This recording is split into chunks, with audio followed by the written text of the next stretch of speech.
السلام عليكم حبايبنا الغاليين طلاب أولى ثانوي أزهر المجتهدين في كل مكان. عاملين إيه يا شباب؟ يا رب تكونوا بخير وبصحة وفي أفضل حال.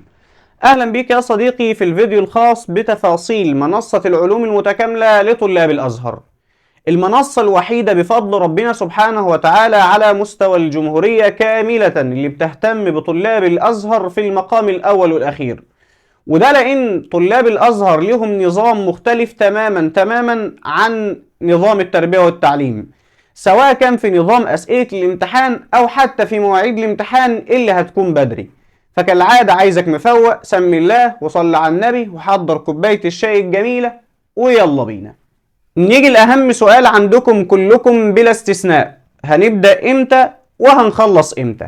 وده لأن امتحاناتكم بتكون قبل امتحانات التربية والتعليم بمدة كبيرة، فسمي الله كده وركز معايا. بفضل ربنا سبحانه وتعالى هنبدأ دراستنا الترم الثاني يوم 16 يناير 16 واحد، وهنخلص قبل امتحان الترم الثاني بمدة بفضل ربنا لا تقل عن 20 يوم. ال20 يوم دول بنبتدي نراجع فيهم مراجعة جزئية على المنهج، يعني ناخد مثلا وليكن علينا في الترم الثاني فصلين، ناخد مراجعة للفصل الأول ومراجعة للفصل الثاني وكمان مراجعة شاملة ونحل امتحانات شاملة كمان. فما تقلقش خالص، احنا هنبدأ معاك في نص واحد وهنخلص معاك قبل امتحانك بمدة قلت لك لا تقل عن 20 يوم، هنقدر نراجع فيها جزئي ونراجع شامل على المنهج ونحل كمان امتحانات شاملة. ده الجزء الأول وأهم جزء لازم تبقى عارفه، لأن امتحاناتك قبل امتحانات التربية والتعليم، وبكرر وعشان كده لازم مدرس يكون متخصص للأزهر علشان يخلص لك في الميعاد المطلوب للامتحان. النقطة التانية يا دكتور، مصدر الشرح ايه ومصدر الحل ايه؟ يعني احنا هنشتغل شرح من ايه وهنشتغل حل من ايه؟ تعال اكلمك الاول على جزء الحل. نظام اسئلتك بتكون مختلفة شوية عن نظام اسئلة امتحانات التربية والتعليم، لان انت عندك نوعية اسئلة مقالية، زي سؤال علل وزي سؤال صح وغلط وزي سؤال صوب الخطأ وزي سؤال اكتب المصطلح العلمي ومسائل وما النتائج، كل ده موجود عندك في الامتحان. وعلشان كده احنا بنعتمد في الحل بتاعنا ان شاء الله على كتاب المرشد، اول ما ينزل بنشتغل منه حل بامر ربنا وبنحل معاه كتاب المدرسة.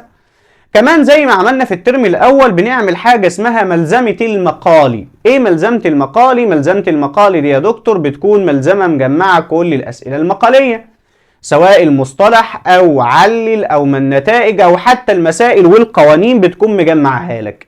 فده بالنسبة للحل. طب بالنسبة للشرح يا دكتور، هنقول لك والله لو انت جبت كتاب المرشد يكفي، بس في ناس هتقول لي يا دكتور انا ما بفهمش شرح من كتاب المرشد، كتاب المرشد في الشرح مش حلو. هو في الحل حلو ولكن في الشرح مش حلو. لو انت عايز تجيب كتاب الامتحان عادي ما عندناش اي مشكلة، احنا اساسا هنشتغل معاك شرح من كتاب الامتحان لانه بيبقى مستفيض شوية في المعلومات. ولكن الحل زي ما قلنا يا شباب هنشتغل بنظام الازهر، هنحل المرشد اول ما ينزل وهنحل معاك كمان بأمر ربنا سبحانه وتعالى كتاب المدرسة، عشان ده مهم جدا في محافظات كتير. هو مش في كل المحافظات بس في محافظات كتير مهم جدا فيها كتاب المدرسة.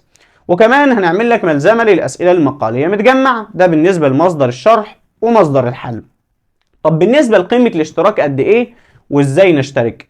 قيمة الاشتراك للترم كامل بلا استثناء، كامل كله على بعضه كده باكج واحد ب 300 جنيه فقط. وده لو انت بصيت، لو انت بتنزل سنتر هتلاقي ان ال 300 جنيه انت بتدفع بره مثلا في السنتر 240 جنيه او ممكن 300 جنيه كمان في شهر واحد. لكن احنا بنكلمك في ترم كامل معاك شرح ومعاك حل ومعاك كل اللي بتتمناه وتتوقعه هتلاقيه موجود.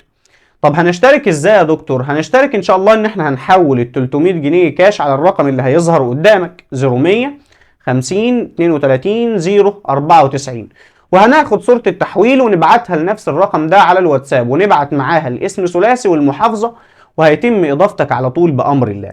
طب عندنا كمان شوية اسئلة يا دكتور، هل في متابعة وفي امتحانات؟ ايوه في متابعة وفي امتحانات.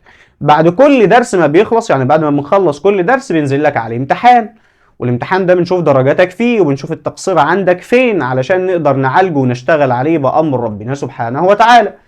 كمان لو انا يا دكتور عندي سؤال مش فاهمه او عندي جزئية محتاجة توضيح شوية او سؤال عايز حله، الكلام ده متوفر. احنا بإذن ربنا سبحانه وتعالى متاحين 24 ساعة على الواتساب. تقدر تبعت السؤال اللي انت عايزه والجزئية اللي انت مش فاهمها، وبأمر ربنا سبحانه وتعالى هيتم الرد عليك فورا وتوضيح كل اللي انت عايزه. فما تقلقش من النقطة دي خالص، هتلاقينا متواجدين معاك بالرد في نفس اللحظة على طول من غير اي تأخير. طب يا دكتور، هو المنهج نزل في نسخة من كتاب المدرسة نزلت 2026، هي مش مختلفة كليا عن السنة اللي فاتت، بعض التغييرات. طب فرضا يا دكتور احنا بدأنا وحصل تغيير، هنعمل ايه؟ ولا يهمك، هنبدأ تاني، هنجيب اللي احنا التغيير اللي حصل ده هنظبطوه مع بعض.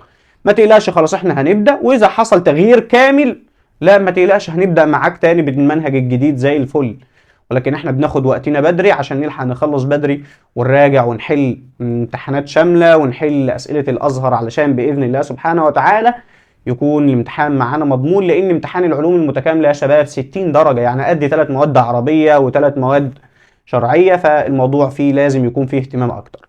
زي ما قلت لك تنورنا بأمر ربنا سبحانه وتعالى، ونتمنى بأمر ربنا إنك تكون واحد من طلابنا، وربنا يوفقك الترم الثاني وتعوض اللي حصل الترم الاول. بس كده يا صديقي، نتمنى ان انت تكتب لنا كلمه حلوه في الكومنتات، وتعمل لنا لايك على الفيديو ده، وشير لزمايلك، فالدال على الخير زي ما قلت لكم كتير، الدال على الخير كفاعله. والسلام عليكم ورحمه الله وبركاته.